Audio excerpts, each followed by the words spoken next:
Hey guys, welcome to my channel.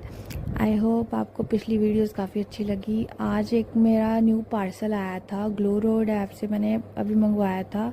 ये corset है, 427 rupees का है। बेसिकली एथनिक वेयर है। बेसिकली नीचे में पजामा है और ऊपर एक एथनिक वेयर शर्ट है। मेरे को बताना आपको कैसा लगा। मटेरियल इसका अच्छा था, कॉटन मटेरियल में था। प्लीज़ आप अगर आपने मंगवाना हो तो लिंक मैं कमेंट सेक्शन में पिन कर दूँगी। मेरे को कमेंट करके बताना आपको कैसा लगा है, ठीक है। Please do like, share, subscribe to my channel. Keep supporting me guys. अभी देख लो ये कैसा लग रहा है। ओके, अच्छा लगेगा तो प्लीज़ मेरे को कमेंट करके ज़रूर बताना। बाय।